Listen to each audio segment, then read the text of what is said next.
Hello दोस्तों, नमस्कार। SM किसी चैनल में मैं आप सभी लोगों का दिल से बहुत बहुत स्वागत करता हूं। दोस्तों, इस वीडियो में हम लोग बात करने वाले एक ऐसे कंपनी के बारे में जिसके लिए ये आखिरी हफ्ता आप लोग ज़रूर कह सकते हैं। मतलब एक के बदले आप लोगों को यहाँ पे 5 शेयर ज़रूर मिलेंगे। देखा जाए तो बहुत सारे लोगों ने कमेंट सेक्शन में पूछा है, सर इस कंपनी के बारे में प्लीज़ एक वीडियो बना देना कि अगर हम लोग यहाँ पे इन्वेस्ट करते हैं तो कौन से एडवांटेजेस यहाँ पे हो सकते हैं, उसी के साथ साथ कौन से डिसएडवांटेज भी हो सकते हैं। मतलब इन्वेस्ट करने से पहले इस कंपनी में क्या क्या फ़ायदे वाली चीज़ें हैं जो कि हम लोगों ने इन्वेस्ट करना चाहिए, एंड कौन सी ऐसी चीज़ें जो कि हम लोगों ने निवेश करने से पहले 100 बार सोचनी भी चाहिए। ऐसी बहुत सारी चीज़ें रहती है। हर एक कंपनी में रिस्क भी रहता है। अगर आप वो रिस्क मैनेज कर पाओ तो डेफिनेटली आप ऐसे कंपनी में निवेश कर पाओगे। तो चलिए एग्जैक्टली ए टू जेड वो कंपनी के नाम के साथ, उस कंपनी के अच्छे पॉइंट्स, उसी के साथ साथ बुरे पॉइंट्स, अपॉर्चुनिटी, एंड जैसे मैंने कहा कि एक के बदले 5 शेयर, ये आखिरी हफ्ता है तो आखिरी तारीख क्या हो सकती है, सारी चीज़ें आपको समझ में आ जाएगी। तो पहले इस वीडियो को स्टार्ट कर लेते हैं, बट उससे पहले ज़रूर कहना चाहूँगा, एसएम किसी इस चैनल में फर्स्ट टाइम विजिट किया तो ज़रूर सब्सक्राइब कर लेना, साथ में बेल आइकन को हिट कर लेना। ऐसी इंटरेस्टिंग वीडियो आप लोगों को देखने के लिए मिल जाएंगे। अगर आप चाहो तो फ्री स्टॉक मार्केट क्लासेस इस चैनल को भी फॉलो कर सकते हो, सब्सक्राइब कर सकते हो, ऊपर आई बटन पे या फिर नीचे डिस्क्रिप्शन बॉक्स में लिंक दिए। तो ज़रूर आप लोगों को इस वीडियो, मतलब इस चैनल के जो वीडियो है उसका भी फ़ायदा मिल जाएगा। एंड और बहुत कुछ वीडियोस आज के दिन अपलोड हो चुके हैं, उनके भी लिंक नीचे डिस्क्रिप्शन बॉक्स में दे दिए हैं। तो चलिए दोस्तों, इस वीडियो को स्टार्ट कर लेते हैं। दोस्तों, सबसे पहले आप लोगों को पता है यहाँ पे हम लोग बात करेंगे कंपनी के फंडामेंटल्स की। उससे ही हम लोगों को पता चलेगा कि ये कंपनी के अच्छे पॉइंट्स क्या है, बुरे पॉइंट्स क्या है। तो सबसे पहले अच्छा पॉइंट है तो कंपनी इंडस्ट्री देख लेना। फार्मा, मतलब फार्मा कंपनी, मतलब समझ लेना, ये हम लोग बात करें एक के बदले 5 शेयर, मतलब स्प्लिट। कौन सी कंपनी फिलहाल स्प्लिट बोनस लाने की कोशिश कर रही है जो ज़बरदस्त चल रही है। एंड फार्मा इंडस्ट्री, मुझे नहीं लगता कि डिटेल एक्सप्लेनेशन की और कोई ज़रूरत है। मार्केट कैप की बात करें तो एक रिस्की कैटेगरी देखने को मिल रही है कि मिड कैप, छोटा स्टॉक है। मिड कैप वाला 15,000 करोड़ का मार्केट कैप है, बट जिस रफ्तार से चल रहा है शायद से 16,000 करोड़ भी क्रॉस कर दे। एडवांटेज वाली और एक बात है, इंडस्ट्री का पी, मतलब फार्मा इंडस्ट्री का पी 35 चल रहा है एंड इस कंपनी का पी 36 है। ज़्यादा कोई हायर वैल्यूएशन के ऊपर देखने को फिलहाल नहीं मिल रहा है, मतलब इतना भागने के बावजूद। डिविडेंड यील्ड की बात करें तो मात्र 0.18% देखने को मिल रही है, बट कंपनी जिस रफ्तार से भाग रही है ये डिविडेंड यील्ड कम ही होता जाएगा। इसके ऊपर हम लोग फोकस नहीं करेंगे। सबसे खास बात, कंपनी के रिसेंटली क्वार्टर के रिजल्ट जो कि क्लियर कट देखने को मिल रहे कि यहाँ पे प्रॉफिट वाले हैं। एंड ऑब्वियसली जिस फार्मा कंपनी के रिजल्ट क्वार्टरली हो या फिर ईयर ऑन ईयर बेसिस हो जो कि लॉस दिखा रहे, ऐसे फार्मा कंपनी को तो भूल ही जाओ। मतलब छोटे छोटे फार्मा कंपनीज ने भी इतना प्रॉफिट कमा के रखा है कि आपको क्या बताऊँ। तो ये कंपनी भी प्रॉफिटेबल है जो कि हम लोग यहाँ पे देख रहे हैं। दोस्तों, ये सारा डेटा देखने के बाद अभी हम लोग आ जाते हैं कंपनी के प्रोफाइल के ऊपर, मतलब कितना रिटर्न दिया है। 4, 5, 10 साल का रिकॉर्ड है नहीं कंपनी, सिर्फ 3 साल के, बट 3 साल में कंपनी ने बहुत कुछ हासिल किया है। मतलब लिस्टिंग के हिसाब से हम लोग बात करें, बहुत ही गजब के रिटर्न। 6 महीने में आप देख सकते हो 325% के रिटर्न इस कंपनी ने कमा के दिए हुए हैं। मिड कैप की एक खासियत होती है, अगर भागते तो बहुत ही तेज़, गिरते तो वो भी उतने ही तेज़ी से गिर सकते हैं। थोड़ा सा आगे आ जाते हैं तो यहाँ पे हम लोग देख सकते हैं मैक्सिमम शेयर प्रमोटर के पास नहीं है बल्कि नॉन इंस्टीट्यूशनल इन्वेस्टर्स के पास है। सबसे खास बात कि अगर हम लोग बात करें, मतलब रिस्की पैटर्न की बात करें, तो आप देख सकते हो यहाँ पे प्रमोटर के शेयर्स गिरवी रखे हुए 31% के आसपास। इस पॉइंट के ऊपर हम लोग बाद में ज़रूर आएंगे, क्या ये रिस्की कैटेगरी में पकड़ा जाएगा या नहीं जाएगा। एक कुछ चीज़ें मैं आप लोगों को सिखाना चाहूँगा। म्यूचुअल फंड है, फॉरेन निवेशक है, उनकी भी हिस्सेदारी है। हाईएस्ट प्रमोटर होल्डिंग 17% के ऊपर है। हाईएस्ट पब्लिक शेयर होल्डिंग 11, 11.5 है। इंडिविजुअल इन्वेस्टर 19% की होल्डिंग है। क्या क्या बदलाव है तो वो भी आप लोग देख सकते हैं। प्रमोटर्स से लेके फॉरेन निवेशक, म्यूचुअल फंड, इंश्योरेंस की कोई होल्डिंग नहीं है। नॉन इंस्टीट्यूशनल इन्वेस्टर, इन सभी लोगों ने, इन चारों लोगों ने अपनी हिस्सेदारी यहाँ पे बढ़ाई है। बट अगर हम लोग यहाँ पे बात करें डीआईएस की, तो डीआईएस देख लेना दोस्तों, बहुत बड़ी हिस्सेदारी उन्होंने निकाल दी है। मतलब 27.72% के होल्डिंग के बाद 4.66, मतलब 23% उन्होंने सीधा यहाँ पे निकाल दिया है पैसा। मतलब शायद से उन्होंने प्रॉफिट बुकिंग की होगी, उनको लगा होगा। एंड ये 23% में से ही हम लोगों को यहाँ पे हिस्सेदारी जाते हुए देखने को मिली। एंड सबसे ज़्यादा हिस्सेदारी कोई किसी ने खरीदी है नॉन इंस्टीट्यूशनल इन्वेस्टर, मतलब 25% की होल्डिंग आप देख सकते हो। डायरेक्टली 43%, मतलब 17 से 18% की जंप हम लोगों को यहाँ पे देखने को मिल रही है। एक बात है जो कि हम लोगों ने यहाँ पे देख ली। अभी हम लोग आ जाते हैं यहाँ पे इंपॉर्टेंट पॉइंट के ऊपर कि प्रमोटर की जो होल्डिंग है उसमें से 31.56% के शेयर्स गिरवी रखे हुए हैं। दोस्तों, आप सभी लोग पता है, अगर प्रमोटर के शेयर्स अगर 25% से ज़्यादा गिरवी होते तो हम लोग उसको रिस्की कैटेगरी में मानते हैं। तो आप लोगों को एक बताना चाहूँगा कि रिस्की कैटेगरी में मानते हैं, मतलब इसका अर्थ ये नहीं कि कंपनी बर्बाद हो गई करके। एक डेंजरस साइन होता है कि अगर बैंक को वो डिफ़ॉल्ट कर देते तो बैंक मतलब हम लोग पकड़ सकते लेंडर को कि जिनके पास उन्होंने शेयर गिरवी रखे उनको वो अगर डिफ़ॉल्ट कर देते तो उनके पास अधिकार होता है कि वो शेयर बेच के वो अपना पैसा रिकवर करे। बट अगर फार्मा कंपनीज़ की अगर हम लोग बात करें तो उनके लिए ये अभी फ़िलहाल टेंशन नहीं रहेगी, क्योंकि फार्मा कंपनी ने इतना कुछ कमा के रखा हुआ है। सो मुझे नहीं लगता कि वो डिफ़ॉल्ट करेंगे।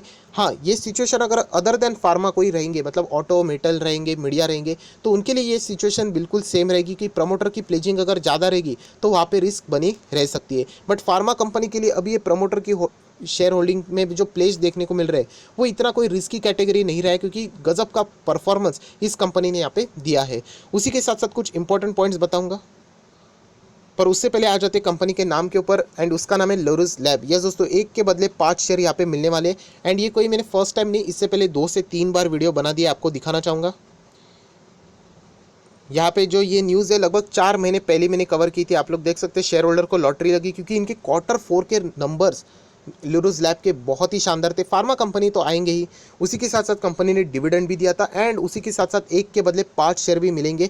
ये भी मैंने आपको कहा था 4 महीने पहले। एंड उसके बाद अभी हम लोग को ये सारी चीज़ें देखने को मिल रही है। जब ये वीडियो बनाया था तभी ये चल रहा था शेयर अप्रॉक्सीमेटली 500 रुपये के आसपास, एंड आज आप लोग देख सकते हो ये शेयर यहाँ पे हो चुका है लगभग 1500 का, मतलब सीधा सीधा 1000 रुपये का प्रॉफिट हम लोगों को देखने को मिल रहा है। मैंने वीडियो बनाया था Q4 का, आप लोगों को बताना चाहूँगा इनके Q1 के नंबर्स अगर आप देखोगे तो पागल ही हो गए। मतलब इससे ऊपर भी मैंने वीडियो बनाया था, मतलब खतरनाक रिजल्ट, लगभग क्या मतलब 1000% का हम लोगों को जंप देखने को मिला था। इतने खतरनाक रिजल्ट हम लोगों को देखने को मिले थे। एंड जिस टाइप के रिजल्ट रहते तो आप समझ सकते हो कि शेयर तो भागेगा ही भागेगा। सो ये सारी चीज़ें मैंने कवर की थी कि डेफिनेटली इसमें कोई टेंशन वाली बात नहीं कि प्रमोटर के शेयर प्लेज है, क्योंकि कंपनी अगर हम लोग बात करें तो इतना कमा चुकी है। एंड अभी भी आप देख सकते हो ये तेज़ी रुकने का नाम ही नहीं ले रही है। मतलब 89 पॉइंट्स अभी भी हाई है, लगभग 6.38% की जंप है, जबकि मार्केट हम लोग को फ्राइडे के दिन डाउन देखने को मिला था।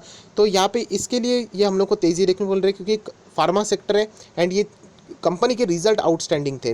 सो ये सारी चीज़ें देखने के बाद और कुछ इंपॉर्टेंट पैरामीटर्स है जो कि मैं आपके साथ शेयर करना चाहूँगा, जैसे कि बैलेंस शीट। सो कंपनी की बैलेंस शीट के ऊपर आ जाते हैं, वो भी एक इंपॉर्टेंट पैरामीटर है जो कि मैं आपको यहाँ पे बताना चाहूँगा कि यहाँ पे क्या क्या दिक्कत है। तो सबसे पहली बात, कंपनी के आप लोग यहाँ पे रिजर्व्स देख सकते हो। कंसिस्टेंटली इस कंपनी के रिजर्व्स बढ़ रहे हैं, 1200, 1400, 1400 एंड अभी 1700 करोड़ के रिजर्व्स हो चुके हैं। आप लोग देख सकते हो फिगर्स इन करोड़ है। कंपनी के ऊपर कर्जा दोस्तों 737, 867, 916, 927, मतलब कंपनी के ऊपर कर्जा भी कंसिस्टेंटली बढ़ रहा है। सो कंपनी कर्जा तो है, बट उसके ऊपर भी मैं ज़रूर आऊँगा। कैश एंड बैंक बैलेंस की बात करें तो कंपनी के पास ज़्यादा कैश एंड बैंक बैलेंस नहीं है, मात्र 0.93 का कैश बैलेंस, मतलब 93 लाख 1 करोड़ के आसपास कैश एंड बैंक बैलेंस देखने को मिल रहा है। अभी आ जाते कर्जे के ऊपर। सो दोस्तों कर्जा तो यहाँ पे कंसिस्टेंटली बढ़ रहा है, बट आप लोगों को एक चीज़ मैंने ज़रूर बताई थी कि कर्जा बढ़ रहा है, चलो कोई बात नहीं, लगता है कर्जा बढ़ रहा है, बट उसी के साथ साथ आप लोगों ने कंपनी का सेल्स एंड प्रॉफिट भी देखना चाहिए एंड कंपनी का इंडस्ट्री भी देखना चाहिए। मतलब अभी की सिचुएशन अगर हम लोग बात करें तो बिल्कुल मतलब फार्मा कंपनी के लिए सब कुछ आप कह सकते हो माफ़ है, जैसे ऐसा इस टाइप के परफॉर्मेंस यहाँ पे दे रहे हैं।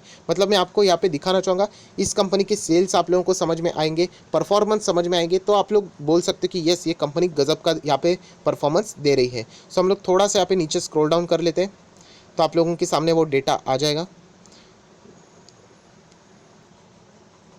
सो दोस्तों देख सकते हैं कंपनी के जो रिजल्ट है, मतलब सेल्स देख सकते हो 550 से लेके जून 19 की अगर हम लोग बात करें, बढ़ते बढ़ते बढ़ते लास्ट टाइम 839 थे, अभी 974 है। सो कंपनी के सेल्स लगातार बढ़ रहे हैं। ये मैंने एक इंपॉर्टेंट पॉइंट आपको बताया था। हालांकि जो 7 पैरामीटर्स है उसमें मैंने बहुत बेसिक बताए, जो कि एक नए निवेशकों के लिए काफ़ी चीज़ें। अगर हम लोग यहाँ पे बात करें टोटल इनकम की तो वो भी यहाँ पे बढ़ते ही चली जा रही है। एंड उसी के साथ साथ सारे टैक्स भी कट करने के बाद कंपनी के जो नेट प्रॉफिट पहले था सिर्फ 15 करोड़, 56 करोड़, 73 करोड़, बढ़ते बढ़ते अगर आप लोग देखोगे तो 110 करोड़ के बाद अभी 171 करोड़ हो चुका है। मतलब कंपनी का जो कर्जा है वो कंपनी ने एक्सपांशन के लिए यूज़ किया होगा, वो बिल्कुल सही रास्ते पे यहाँ पे जा रहा है। कंपनी का प्रॉफिट ये चीज़ बताती है कि कंपनी का कर्जा बिल्कुल सही डायरेक्शन में जा रहा है। डिविडेंड की बात करें तो कंपनी ने 2020 में 2 बार डिविडेंड दिया है, आप यहाँ पे देख सकते हैं 10 एंड 15% का डिविडेंड। उसी के साथ साथ बोनस की बात करें तो यहाँ पे फिलहाल कोई भी बोनस नहीं दिया है। स्प्लिट की बात करें तो यस उसी के जरिए यहाँ पे बात सामने आ रही है कि 10 रुपये का फेस वैल्यू है जो कि स्प्लिट हो जाएगा, मतलब एक के बदले 5 शेयर आप लोगों को मिलने वाले हैं। उसी के ऊपर हम लोग थोड़ी देर बाद आएंगे। हालांकि ये सारा शेयर होल्डिंग पैटर्न हम लोगों ने डिटेल में देख लिया है, पर उसमें भी अगर एक इंपॉर्टेंट पॉइंट देखें तो प्रमोटर की होल्डिंग देख लेना। 32.04 से उन्होंने बढ़ा दी है। एंड पहले 445.22 इतने प्लेज हम लोग को देखने को मिल रहे थे, जो कि अभी घट के हम लोग को 31.56 यहाँ पे प्लेज, मतलब प्लेजिंग आप देख सकते हो यहाँ पे कम हो चुके हैं। एंड इसलिए मैंने कहा कि इन कंपनी का परफॉर्मेंस डे बाय डे यहाँ पे अच्छा हम लोग को देखने को मिल रहा है।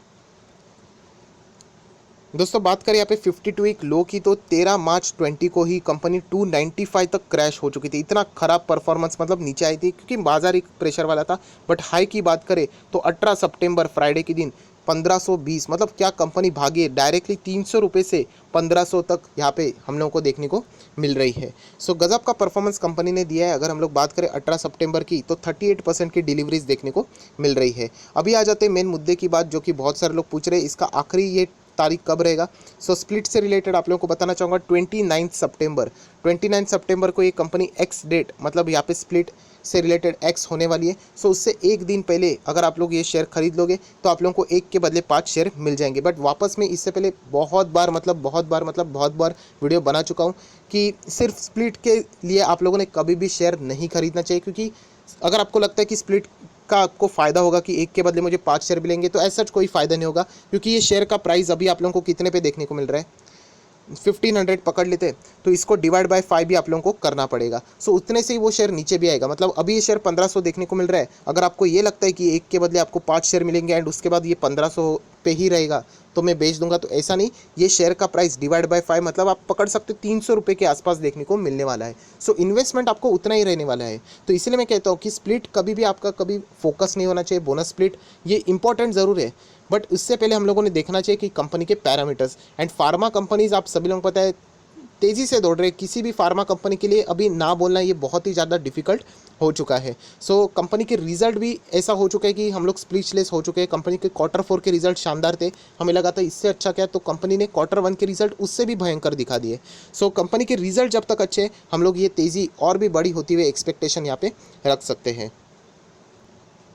सो दोस्तों यही कहना चाहूँगा वीडियो को क्लोज करने से पहले। जो लोग यहाँ पे पूछ रहे थे कि इस कंपनी से रिलेटेड अगर हम लोग को स्प्लिट चाहिए, तो बताना चाहूँगा कि 28 सितंबर ये आखिरी दिन है। उससे पहले आप लोग कभी भी खरीदते एंड होल्ड करते तो आपको स्प्लिट मिल जाएगा। बट बाद में वापस तीसरी से चौथी बार बता रहा हूँ, स्प्लिट मतलब आपको ऐसा बताना चाहूँगा कि अगर आप एक शेयर खरीदते हो और उसके बाद आपको 5 शेयर मिलेंगे, तो 1500 नहीं रहने वाला है, वो 300 हो जाएंगे। मतलब 300 × 5 करोगे तो भी वो 1500 ही रहेंगे। तो इसका फ़ायदा क्या है, इसका फ़ायदा लॉन्ग टर्म में होता है। जो लोग यहाँ पे अभी होल्ड करके उनको पता चल चुका है कि HCL टेक में, इन्फोसिस में उनको फ़ायदा हुआ है, सो लॉन्ग टर्म में इसका फ़ायदा होता है।